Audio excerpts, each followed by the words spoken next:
Bonjour et bienvenue sur la chaîne des Fous de Normandie. Aujourd'hui, on va s'intéresser à cet article dont vous trouverez comme d'habitude le lien dans la description de cette vidéo. Un article publié dans le JAMA Psychiatrie, qui est un très bon journal et qui utilise une cohorte, une base de données de patients assez large pour se poser une question toute simple.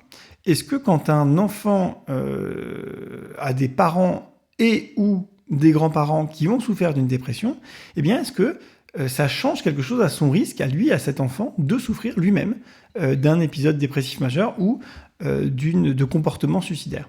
Donc c'est une question qui est toute bête, hein, qui s'intéresse notamment à l'aspect héréditaire de ce type de trouble. Alors vous savez que nous, en psychiatrie, on a un moyen, et en médecine en général, un moyen de faire la différence entre ce qui est d'origine génétique et ce qui est d'origine environnementale. C'est notamment les études de jumeaux adoptés. Hein. Vous prenez des vrais jumeaux, homozygotes, hein, tout pareil, copier-coller, et puis il se trouve que l'histoire fait qu'ils ont été adoptés par des familles différentes très jeunes, et donc finalement ils n'ont pas du tout le même environnement, mais par contre ils ont la même génétique. Et donc, en faisant des calculs un peu complexe, on arrive à connaître quand un est malade, le pourcentage de risque que l'autre soit malade, et on arrive à inférer de ces données-là, avec des modèles mathématiques extrêmement subtils, extrêmement complexes, la variabilité, enfin la part de génétique dans un trouble finalement. Hein, parce que vous comprenez bien que si quand un des deux jumeaux a par exemple un trouble du spectre de l'autisme, un TDAH ou une schizophrénie ou un trouble bipolaire, et que l'autre dans un pourcentage extrêmement élevé de cas là aussi, alors qu'ils n'ont rien en commun à part leur génétique, et que la population comparable a 10 fois moins de ce risque-là, eh ben, ça veut dire que la génétique joue beaucoup dans cette affaire. Alors que si, par contre, quand un des deux jumeaux a un trouble, l'autre, finalement, il a le même risque que la population générale, bah, c'est peut-être que la génétique n'a rien à voir là-dedans, d'accord ? Puisqu'ils partagent la même génétique, mais ils n'ont pas le même environnement. Bon, et donc il y a des pathologies comme ça en psychiatrie dont on sait que la variance est grandement expliquée par l'aspect génétique biologique, d'accord ? Ceux que je vous ai cités, hein, le TSA, le TDAH, le trouble bipolaire, la schizophrénie sont des troubles éminemment génétiques et en grande partie héréditaires. Bon, la question pour la dépression, elle est un petit peu différente parce que finalement, le pourcentage expliqué par la génétique dans l'apparition d'une dépression, il est quand même nettement plus faible que dans les troubles que je viens de vous citer, d'accord ? Mais la question reste malgré tout intéressante sur le plan très pratique. Parce qu'en fait, génétique ou pas génétique, en fait, la question, elle se pose pour l'individu qu'on a en face de soi, quelle que soit la cause. Finalement, bah, est-ce que si j'ai un parent, un grand-parent ou les deux qui ont souffert de dépression, mais est-ce que moi-même j'ai plus de risques ou pas de souffrir de dépression ? Alors la réponse évidemment elle est oui, hein, vous vous en doutez, et vous doutez aussi que plus le parent est proche, plus le risque est présent, et s'il y a encore en plus le parent du dessus, c'est-à-dire la génération du dessus, c'est-à-dire par exemple mon père plus mon grand-père, ou ma mère plus ma grand-mère, ou ma mère plus mon grand-père, etc., eh bien ça augmente d'autant plus le risque. Hein. Vous pouviez vous y attendre, il n'y a rien de très révolutionnaire là-dedans, c'est du bon sens, mais bon, c'est toujours intéressant d'avoir des chiffres. Alors par exemple, pour la dépression, quand vous avez ni au niveau parental, ni au niveau des grands-parents de dépression, eh bien, on retrouve 3,8% de dépression chez les enfants.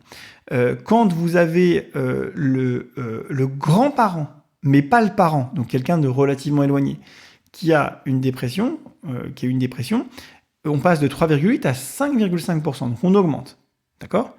Quand il n'y a pas le grand-parent, mais le parent, donc quelqu'un de plus proche cette fois-ci, d'accord ? Eh bien là, on passe de 5,5 à 10,4%, d'accord ? Et quand on a et le parent et le grand-parent, eh bien là, on arrive à 13,3%, d'accord ?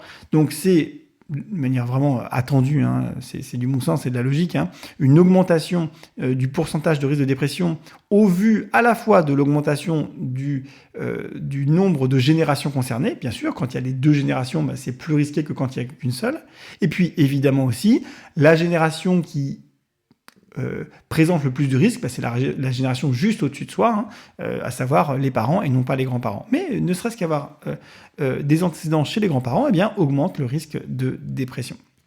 On aurait évidemment probablement les mêmes résultats pour le trouble anxieux, par exemple, hein, qui est Moi, j'ai l'habitude de dire que la dépression, c'est un trouble anxieux qui a mal tourné, un trouble anxieux sur lequel soit il y a eu trop de stress cumulé, même si c'est des stress faibles qui se sont associés et puis ça a débordé, hein, la goutte d'eau qui a fait déborder le vase, soit il y a carrément eu un événement majeur, hein, c'est le seau d'eau dans le vase, bon voilà, forcément, ça fait déborder le vase, mais on pourrait voir, hein, de manière très vulgaire, la dépression comme le seau du trouble anxieux qui était déjà bien trop rempli, qui était déjà pathologique, qui vraiment déborde. Bref, c'est une appréciation purement personnelle.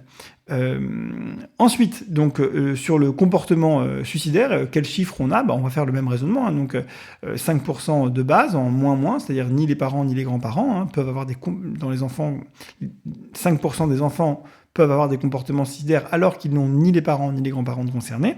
On passe à 7,2 quand c'est les grands-parents qui sont concernés. On passe à 12,1 quand c'est les parents, parce qu'encore une fois, c'est plus proche que les grands-parents. Et puis on passe à 15% quand il y a eu les deux générations.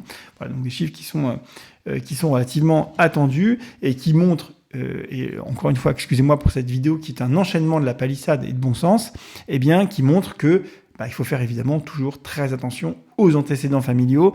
Quand on interroge un patient, c'est fondamental, ça fait partie de l'anamnèse, de l'examen de base des patients, essayer d'aller chercher dans la famille des troubles plus ou moins présents, plus ou moins forts, plus ou moins fréquents, et à quelle génération. Voilà. Mais écoutez, j'espère que cette vidéo vous aura intéressé, cette vidéo vraiment très, très, très basique. N'hésitez pas à me dire si vous aimez aussi des vidéos très simples comme ça, très rapides. N'oubliez pas de vous abonner, de mettre la petite cloche, de commenter, de partager, de liker. Puis moi, je vous dis à très bientôt dans une prochaine vidéo. Bye.